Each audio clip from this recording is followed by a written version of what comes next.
Kemudian setelah itu malaikat Jibril setelah memberikan kabar gembira bahwasanya umat Nabi Muhammad sudah dapat jaminan surga, kemudian Nabi Muhammad menyerahkan kepada malaikat Israel. Sebab waktu itu malaikat Israel sudah berada di rumah Rasulullah. Yang semula malaikat Jibril ngobrol dengan Rasulullah, lalu malaikat Jibril berkata, "Ya Rasulullah, di depan ada malaikat Israel mau masuk." Kata Rasulullah, "Boleh masuk, silakan." Kemudian malaikat Israel mengucapkan salam, dan setelah mengucapkan salam, malaikat Israel menawarkan, "Ya Rasulullah, aku disuruh oleh Allah untuk mencabut nyawamu atau membiarkan engkau." Dalam riwayat, aku disuruh oleh Allah untuk memberikan pilihan kepadamu, al-baqa' fid dunya, tetap di dunia, atau ar-rafiqal a'la, atau dengan Allah. Nabi Muhammad menjawab, ar-rafiqal a'la, dengan Allah.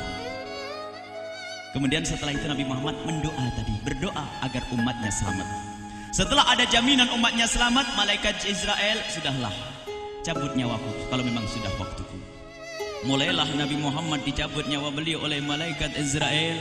Dan di saat Nabi Muhammad mulai dicabut nyawa beliau oleh malaikat Israel, Nabi Muhammad mengatakan, mahadha, apa ini wahai Israel?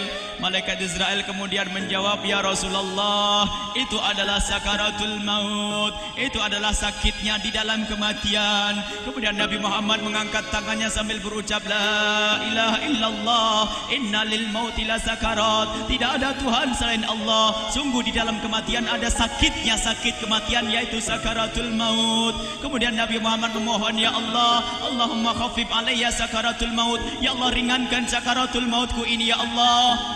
Dijawab oleh malaikat Israel, "Ya Rasulullah, itu sudah aku ringankan 70 kali." Nabi Muhammad menoleh, "Apa malaikat Israel?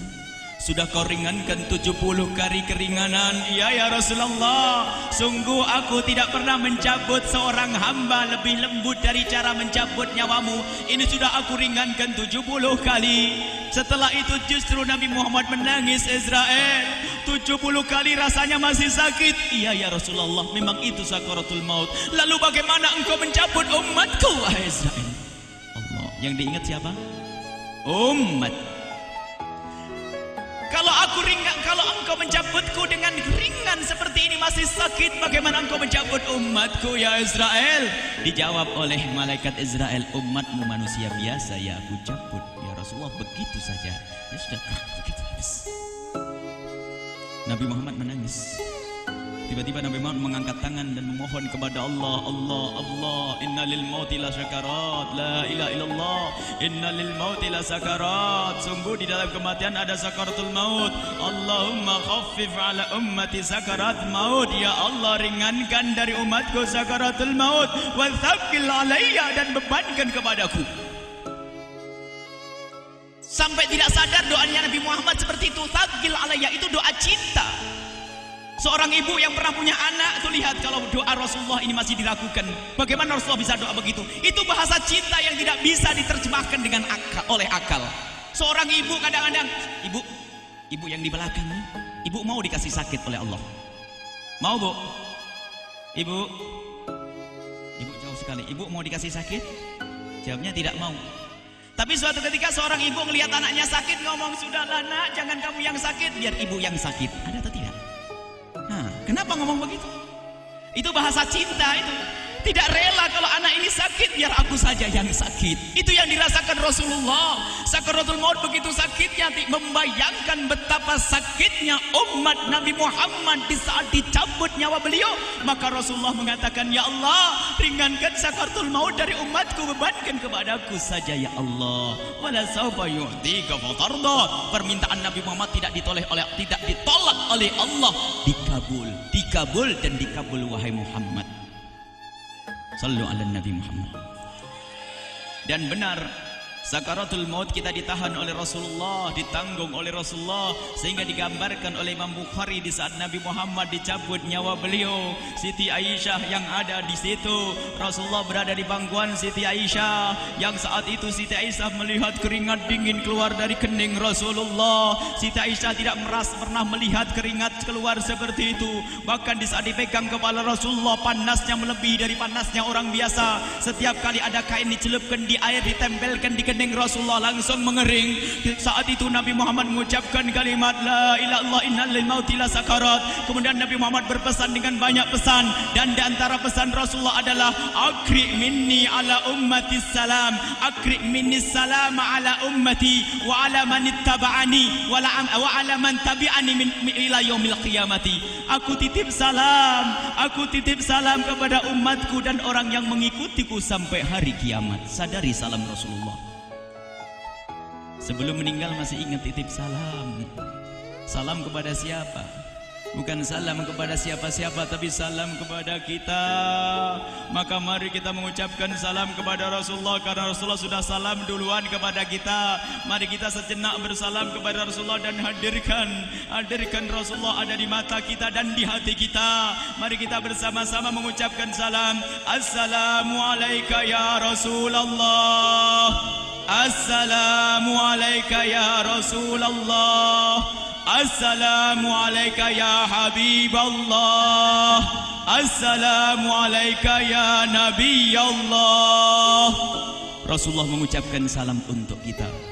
Dan di saat itu Rasulullah keringat dingin keluar, maka oleh Siti Aisyah diusap. Oleh Siti Aisyah diusap, bayangkan saat itu Nabi Muhammad di pangkuan Siti Aisyah dan diusap oleh Siti Aisyah. Siti Aisyah berkata, keringat Rasulullah mengucur deras hingga aku usap, dan aku usap dengan tangannya Rasulullah. Diusap dengan tangannya Rasulullah. Siti Aisyah memegang tangan Rasulullah sendiri yang digunakan untuk mengusap keringat Rasulullah. Sahabat bertanya, Aisyah, kenapa harus dengan tangan Rasulullah tidak dengan tanganmu? Lihat jawab Siti Aisyah, karena tangan Rasulullah lebih lembut dari tanganku. Sallu ala Nabi Muhammad. Masih sempat nyanjung itu sahabat Nabi. Dalam keadaan begitu masih menyadari kelembutan tangan Rasulullah, jasad Rasulullah, kemuliaan Rasulullah sallallahu alaihi wasallam. Dan aku lebih menginginkan bahwasanya yang menyentuh jidat Nabi Muhammad adalah tangan yang paling mulia di dunia dan di akhirat. Siti Aisyah enggak berani menyentuhkan. Pengennya yang disentuhkan di kening Rasulullah adalah tangannya Rasulullah sallallahu alaihi wasallam. Kemudian setelah itu Nabi Muhammad merasakan sakit yang sangat untuk kita. Kemudian Nabi Muhammad mengangkat tangan tinggi-tinggi mengucapkan la ilaha illallah inna lil mauti lasakarat. Tiba-tiba tangan itu semakin turun dan ditangkap oleh Siti Aisyah. Dan di saat tangan itu jatuh di tangan Siti Aisyah, kemudian tiba-tiba paha Siti Aisyah merasakan berat kepala suci Rasulullah. Dan saat itu Siti Aisyah sadar bahwasanya Rasulullah sudah kembali kepada Allah Subhanahu wa taala. Sallu ala Nabi Muhammad. Siti Aisyah bingung di saat melihat seperti itu. Ditaruh pelan-pelan wajah Rasulullah, sambil menangis lalu berkata, Rasulullah sudah meninggal. Para sahabat Nabi pada bingung. Sayyidina Ali tiba-tiba terduduk, nggak bisa berdiri. Sayyidina Uthman nggak bisa ngomong. Ada orang Sayyidina Zaid berkata, aku baru melihat Rasulullah. Setelah ini aku tidak mau melihat lagi selain Rasulullah. Ya Allah, butakan mataku. Aku tidak ingin aku kotori mataku dengan selain Rasulullah. Dan dibutakan oleh Allah. Bermacam-macam kejadian saat itu. Madinah heboh luar biasa dengan meninggalnya Rasulullah sallallahu alaihi wasallam. Dan sungguh meninggalnya Nabi Muhammad adalah menghidupkan hati yang mati kalau orang faham. Tiba-tiba Sayyidina Abu Bakar datang. Setelah Sayyidina Umar mengatakan, siapa yang mengatakan Muhammad meninggal akan aku penggal lehernya. Jangan seperti orang-orang Nabi Muhammad sekarang lagi pergi seperti waktu Musa pergi kepada Tuhannya, kepada Allah, nanti akan kembali kepada kita. Muhammad belum meninggal. Ini adalah karena kecintaan Sayyidina Umar bin Khattab, tidak ingin Nabi Muhammad pergi. Tiba-tiba datang Sayyidina Abu Bakar As-Siddiq lalu masuk ke kamarnya Rasulullah, lalu masuk kepada Rasulullah, kemudian mengecup kening Rasulullah, dan Sayyidina Abu Bakar berkata, ya Rasulullah, tibta hayyan wa mayyita. Ya Rasulullah, engkau tetap harum dalam keadaan hidup dan harum setelah meninggal dunia. Sallu ala Nabi Muhammad. Hingga sampai setelah hari besoknya meninggal Rasulullah, Senin sore, Selasa malam, Rabu dikubur Rasulullah sallallahu alaihi wasallam. Setelah dikubur, Sayyidat Fatimah bertanya kepada Sayyidina Abdullah ibn Abbas, Sayyidina Anas, wahai Anas, hai Anas, sambil menangis Sayyidat Fatimah Zahra, hai Anas, bagaimana engkau tega? Atabat anfusukum an tahtu ra'sa Rasulillah. Apakah engkau rela menaburkan debu di atas kepala Rasulullah? Sayyidina Anas menangis kaget, ya wahai binta Rasulullah, kalau kami tidak dilupakan oleh Allah, niscaya tidak ada yang bisa mengubur Rasulullah. Jadi saat itu dilupakan oleh Allah, sehingga mereka tidak menyadari melakukan itu semua. Kalau mereka sadar, tidak akan bisa mengubur Rasulullah sallallahu alaihi wasallam. Ini yang diungkapkan oleh Sayyidina Anas, kalau seandainya kami tidak dilupakan oleh Allah, niscaya kami tidak akan mampu mengubur Rasulullah sallallahu alaihi wasallam. Kami yang hadir di sini, ya Allah, ingin senantiasa hadir di hati kami kekasih-Mu Nabi Muhammad. Maka kami mohon, ya Allah, jadikan kekasih-Mu Nabi Muhammad yang akan, ya Allah, yang akan mendampingi kami kelak saat Kau cabut nyawa kami, seperti yang dikabarkan oleh Engkau, seperti yang Kau kabarkan, yang Kau wahyukan kepada kekasih-Mu Nabi Muhammad. Wa absyiru bil jannati, semua hamba yang beriman akan menyaksikan surga, ya di saat dicabut nyawa mereka, dan surga, di tempat surga itu yang paling mulia adalah Nabi Muhammad. Maka kami mohon, ya Allah, saat Kau cabut nyawa kami, ya Allah, hadirkan Nabi Muhammad di hati kami, ya Allah. Dan kami mohon, ya Allah, saat di alam barzah nanti, ya Allah, saat yang sangat mengerikan itu, ya Allah, kami mohon hadirkan kekasih-Mu Nabi Muhammad, sehingga kami tidak takut dan gentar lagi dengan malaikat mungkar nakir.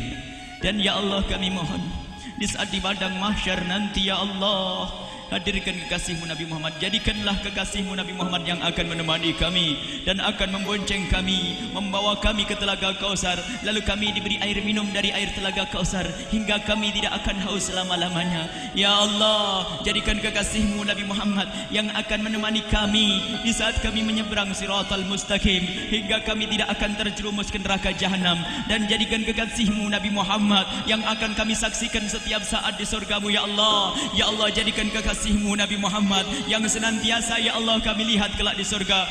Dan jadikan ucapan kami di akhir hayat kami kelak adalah, ya Allah, kalimat yang kami ucapkan di akhir hayat kami kelak, ya Allah, adalah kalimat agung dan mulia, la ilaha illallah Muhammadur Rasulullah. La ilaha illallah Muhammadur Rasulullah. La ilaha illallah Muhammadur Rasulullah sallallahu alaihi wasallam. Rabbana atina fid dunya hasanah wa fil akhirati hasanah wa qina adzabannar. Wa sallallahu ala sayyidina Muhammadin wa ala alihi wa sahbihi wasallam. Walhamdulillahirabbil alamin. Al-Fatihah.